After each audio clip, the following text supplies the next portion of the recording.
ចឹងកន្លែងនេះគឺកំណត់ពីនេះគឺគ្នាយើងអាចច្រឡំណាប៉ុន្តែយើងមើលលំនាំរបស់វាចេញពីណាទៅណាអូខេ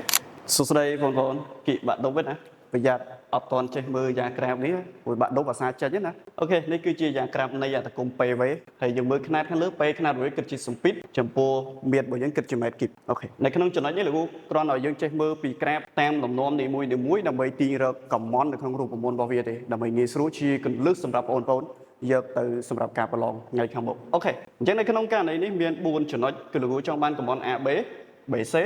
CD ជាមួយនឹង AD អូខេបងប្អូនមកមើលជាមួយលោកគ្រូបន្តិចបើលោកគ្រូចង់បានពី A ទៅ B តែយើងដឹងថាជាកំមន់នៅក្នុងលំនាំអីទេពី A ទៅ B បើសិនជាបងអូនធ្វើចំណោទកែទីតាំង A និងទីតាំង B មកលើអមៀតដែលជាអមៀតរបស់យើងគឺយើងសង្កេតឃើញថាវាស្ថិតនៅត្រង់ទីតាំងតែមួយប៉ុន្តែបើសិនជាយើង A និង B យើងធ្វើចំណោទកែលើអក្សរដែលជាអសម្ពាធតម្លៃរបស់វាគឺ2ផ្សេងគ្នាអញ្ចឹងយើងអាចសន្និដ្ឋានបានថាចំពោះលំនាំពី A ទៅ B គឺជាលំនាំមាត្រថេឬក៏គេហៅថាជាលំនាំអ៊ីសូកូអញ្ចឹងបើសិនជាវាជាលំនាំអ៊ីសូកូមានន័យថាកំមន់របស់វាស្មើ0ដោយសារវាពុំមានបំរែបំរួលមាត្រទេចំពោះ B និង C ក៏ដូចគ្នាយើងមើលទីតាំង B និងទីតាំង C លំនាំចេញពី B មក C បើយើងធ្វើចំណោទកែលើអមាត្រ B បាន VE ចំពោះ C យើងបាន VS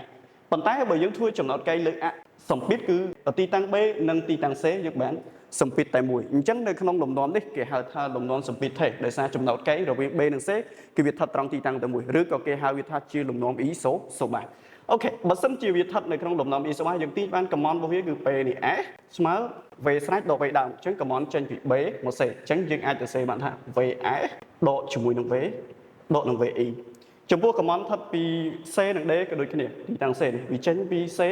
មក D អញ្ចឹងយើងធ្វើចំណោទកែ C និង D ចំណោទកែលើអមាត្រគឺវាស្ថិតនៅក្នុងទីតាំងតែមួយទេអញ្ចឹងមានន័យថាមាត្ររបស់វាថេប៉ុន្តែចំពោះសម្ពាធរបស់វាគឺប្រែប្រួលវាមាន2ផ្សេងគ្នាអញ្ចឹងបើសិនជាក្នុងករណីគេហៅថាលំនាំគឺមាត្រថេគឺកំមន់របស់វាស្មើ0ចំពោះ D ទៅ A អញ្ចឹងចំពោះ D ទៅ A គឺកំមន់ចេញពី D ទៅកាន់ A យើងធ្វើចំណោទកែ D និង A ទៅលើអសម្ពាធគឺវាស្ថិតត្រង់ទីតាំងតែមួយមានន័យថាសម្ពាធថេប៉ុន្តែចំពោះមាត្ររបស់វាគឺប្រែប្រួល2ផ្សេងគ្នាអញ្ចឹងយើងទាញបានកំមន់កន្លែងនេះប្រយ័ត្នច្រឡំគ្នាយើងគឺ P នៃ E ស្មើអញ្ចឹងទីតាំងដើមគឺ VS ទីតាំងស្រេចគឺ VE អញ្ចឹងវាស្មើ VE ដក